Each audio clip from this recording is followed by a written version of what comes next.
साल 2029 की तैयारी में विपक्षी दल जुट गए हैं। क्या मोदी को रोकने के लिए सभी विपक्षी दल एक हो रहे हैं? ये सवाल इसलिए क्योंकि 2 साल बाद दिल्ली में इंडिया गठबंधन की बड़ी बैठक हुई। दिल्ली के कॉन्स्टिट्यूशन क्लब में विपक्ष की 25 पार्टियां मिलकर बीजेपी को मात देने का प्लान बनाया है। इस बैठक में राहुल गांधी, मल्लिकार्जुन खड़गे, अखिलेश यादव, ममता बनर्जी, अभिषेक बनर्जी, तेजस्वी यादव, सुप्रिया सुले, उद्धव ठाकरे जैसे नेता मंथन में जुटे थे। 25 दल एक टेबल पर बैठे, आगामी एजेंडों पर मंथन किया। विपक्ष ये संदेश देने की कोशिश कर रहा था कि वो एकजुट है। सड़क से लेकर संसद तक सरकार को घेरने के लिए 5 सूत्रीय एजेंडा तैयार किया। इंडिया गठबंधन का 5 सूत्रीय एजेंडा। एसआईआर, मतदाता सूची में हेरफेर और चुनाव की निष्पक्षता पर उठे गंभीर सवालों को लेकर भारत के माननीय मुख्य न्यायाधीश को एक पत्र भेजा जाएगा। नीट और सीबीएसई जैसे मामलों में शिक्षा मंत्री के तत्काल इस्तीफे की मांग पर सहमति बनी। अर्थव्यवस्था, बढ़ती बेरोजगारी, महंगाई, किसानों की समस्या पर केंद्र सरकार से तुरंत सर्वदलीय बैठक बुलाने की मांग पर सहमति बनी। इंडिया गठबंधन के सभी दल हर 2 महीने में बैठक करेंगे। अगस्त में अगली बैठक हैदराबाद में होगी। मॉनसून सत्र के दौरान संसदीय समन्वय जारी रहेगा और रोजाना नेता प्रतिपक्ष मल्लिकार्जुन खड़गे के कार्यकाल में समन्वय बैठक होगी। ये सहमति बनी कि एसआईआर, मतदाता सूची में हेरफेर तथा चुनाव की निष्पक्षता पर उठे गंभीर प्रश्नों के संबंध में भारत के माननीय मुख्य न्यायाधीश को एक पत्र भेजा जाएगा। ये पत्र शीघ्र ही उन्हें सौंपा जाएगा। विपक्षी गठबंधन ऑल इज वेल का संदेश देते हुए अपना सियासी फ्यूचर प्लान पेश करने में जुटा है, लेकिन हालांकि विपक्षी दलों की बैठक को लेकर भी कई तरह की खबरें सामने आई है। डीएमके ने कांग्रेस से नाराजगी के चलते बैठक से दूरी बना ली। आम आदमी पार्टी ने तो काफी पहले ही इस बैठक से किनारा कर लिया था। देखिए, मैं तो पहले ही कई बार स्पष्ट कर चुका हूं कि आम आदमी पार्टी इंडिया गठबंधन का हिस्सा नहीं है। तो ये सवाल करना कि हम बैठक में जाएंगे कि नहीं जाएंगे, आम आदमी पार्टी शामिल होगी कि नहीं होगी, ये तो स्पष्ट है कि हम इंडिया गठबंधन का हिस्सा ही नहीं, तो उस बैठक में जाने का क्या। लेकिन जो पार्टियां शामिल हो रही है लेकर आपका क्या कहना है? पहले मुद्दे क्या डिस्कस कर रहे हैं, मुद्दे सामने तो आए, पहले कोई मुद्दा तो सामने आए। जहां तक आम आदमी पार्टी का प्रश्न है, आम आदमी पार्टी गठबंधन का हिस्सा नहीं है और मीटिंग में हम लोग शामिल नहीं होंगे। 2 ही ध्रुवी हैं इस देश में, कांग्रेस एक ध्रुवी है, बीजेपी ध्रुवी है। किसी न किसी के साथ तो रहना है, न्यूट्रल होकर के एक तरह से बीजेपी को समर्थन देना ही हो। जहाँ तक आम आदमी पार्टी है, उनका वो तो बीजेपी के बाई प्रोडक्ट हैं। तमिलनाडु के सीएम विजय की पार्टी टीवीके को बैठक के लिए बुलाया ही नहीं गया, जबकि टीवीके और कांग्रेस के बीच में हाल ही में गठबंधन हुआ है। कांग्रेस का कहना है कि 2029 में बीजेपी को बताएंगे कैसे सत्ता परिवर्तन होता है।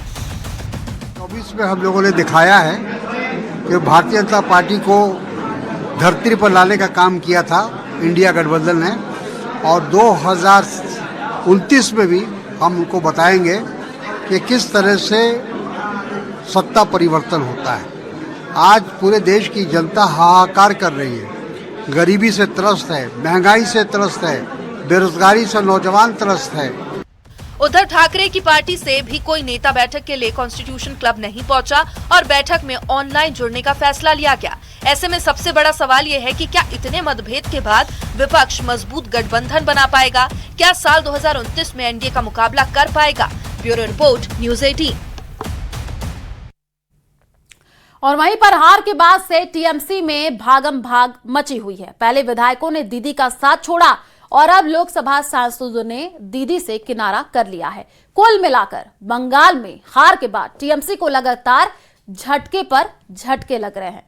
क्या ये ममता बनर्जी के नेतृत्व को चुनौती है या फिर 2029 की राजनीति की शुरुआती बिसात बिछाई जा रही है? सवाल यह भी है, क्या टीएमसी में लगातार हो रही टूट के बाद अब ममता दीदी नई पार्टी बनाएंगी?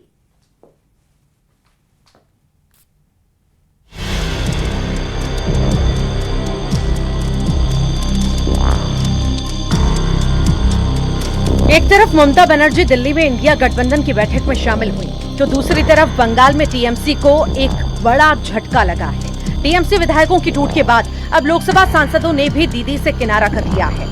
करीब 20 लोकसभा सांसदों ने लोकसभा स्पीकर को एक पत्र लिखा है, जिसमें एनडीए में शामिल होने की बात कही गई है।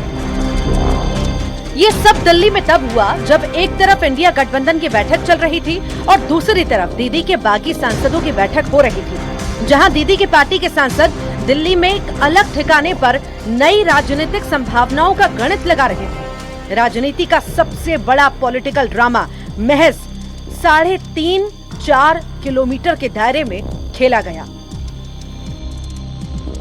बताया जा रहा है कि काकोली घोष दस्तीदार में नेतृत्व में टीएमसी के 20 बागी लोकसभा सांसदों ने अपने हस्ताक्षर वाला पत्र लोकसभा स्पीकर को सौंपा है, जिसमें उन्होंने एनडीए में शामिल होने की बात कही है। टीएमसी से इस्तीफा देने वाला सांसद पार्टी और ममता बनर्जी पर गंभीर आरोप लगा रहे हैं।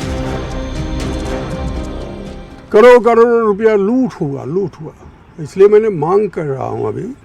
अभी तो मैं आम जानता हूं, मैं मांग कर सकता हूं नई सरकार के पास कि जो पिछले 5 सालों में, मैं ज़्यादा समय नहीं बोलता हूँ, सिर्फ पिछले 5 साल में बंगाल के हर एक अस्पताल में जो सामान खरीदा गया, जैसे कि इंजेक्शन, सलाइन, दवाइयाँ, किससे खरीदा गया, कौन कंपनी से खरीदा गया, इसका टेंडर हुआ था कि नहीं हुआ था, कितने पैसे में खरीदा गया, और इसका क्वालिटी जांच हुआ था कि नहीं हुआ था, इस बारे में फोरेंसिक ऑडिट होना चाहिए।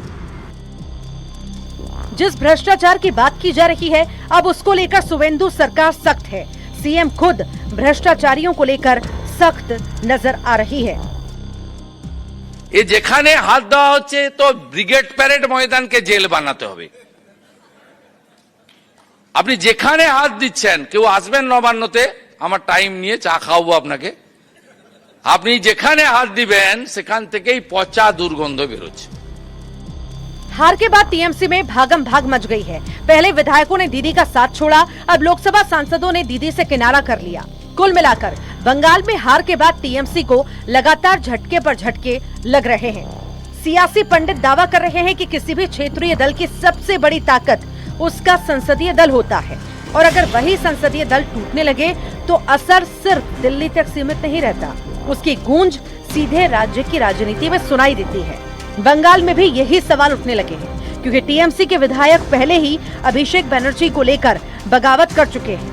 अब सवाल ये है कि क्या ये सिर्फ संसदीय रणनीति है या फिर पार्टी के भीतर लंबे समय से चल रही असंतुष्टि अब सतह पर आ रही है। एक तरफ ममता बनर्जी पूरे गठबंधन को साथ लाने की बड़ी बड़ी बातें कर रही हैं, और दूसरी तरफ दीदी अपनी ही पार्टी के लोगों को एकजुट करने में नाकाम हो गई हैं। क्या ये ममता बनर्जी के नेतृत्व को चुनौती है या फिर 2029 की राजनीति की शुरुआती बिसात बिछाई जा रही है? Bureau report, news 18।